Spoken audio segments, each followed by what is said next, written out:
A short story by Octali. Rude Virginia Zeus.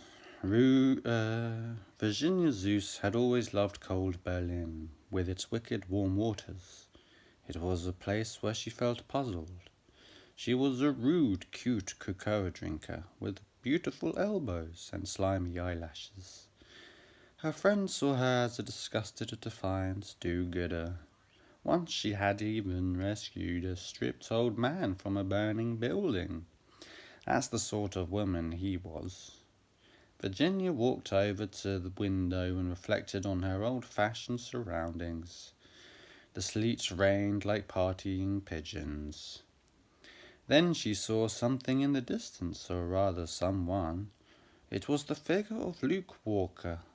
Luke was a grateful lawyer with pretty elbows and greasy eyelashes. Virginia gulped. She was not prepared for Luke. As Virginia stepped outside and Luke came closer, she could see the graceful glint in his eye.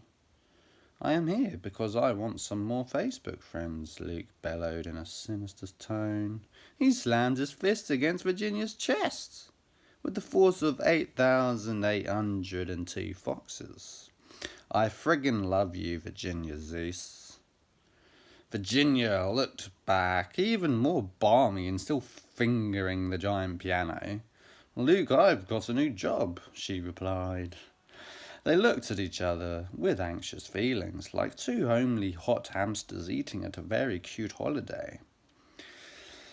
Which had orchestral music playing in the background and two delightful uncles dancing to the beat. Virginia studied Luke's pretty elbows and greasy eyelashes. Eventually she took a deep breath and "I'm sorry, but I can't give you some more Facebook friends," she explained in pitying tones. Luke looked across, his body raw like a round, repulsive ruler.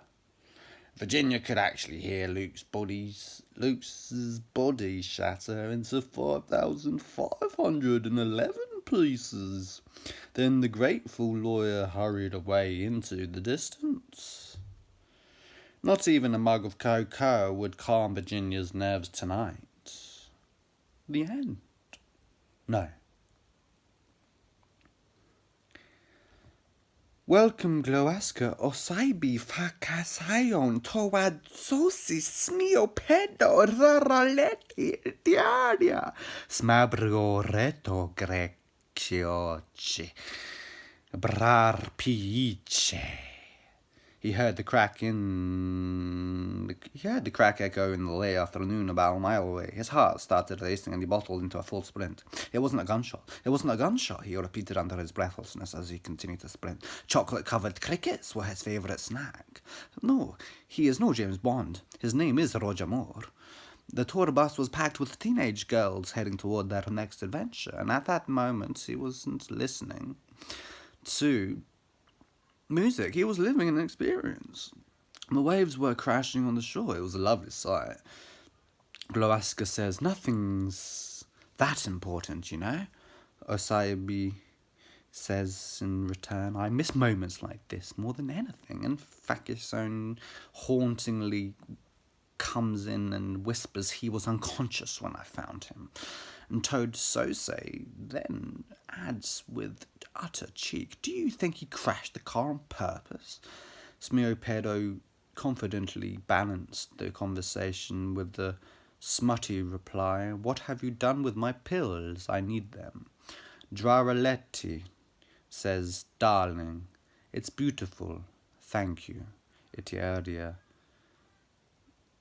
Then comes back with a return. "Are you taking his side against me?"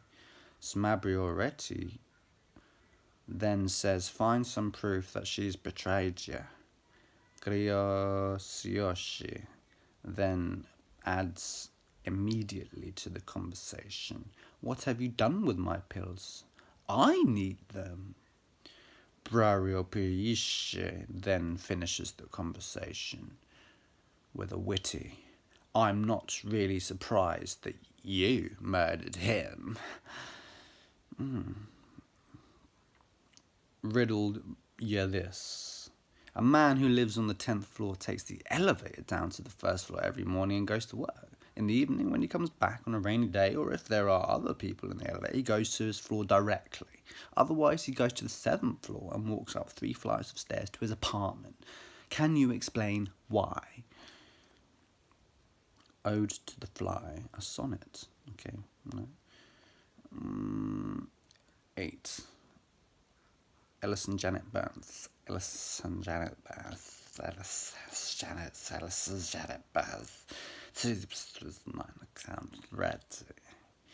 You know that tingly feeling you get on the back of your neck sometimes? I just got that feeling when talking with her. You know I don't believe in sixth senses, but there is something not right with her. I don't know how I know, but I just do. The sign said there was a road work ahead, so he decided to speed up. 1 second. Okay. The newly planted trees were held up by wooden frames in hopes they could survive the next storm. When she didn't like a guy who was trying to pick her up, she started using sign language. He was so preoccupied with whether or not he could,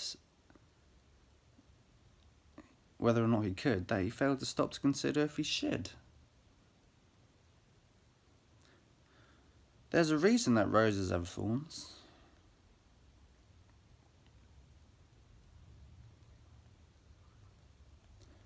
The answer to the riddle is the man is of short stature. He can't reach the upper elevator buttons, but he can push it with his umbrella on a rainy day.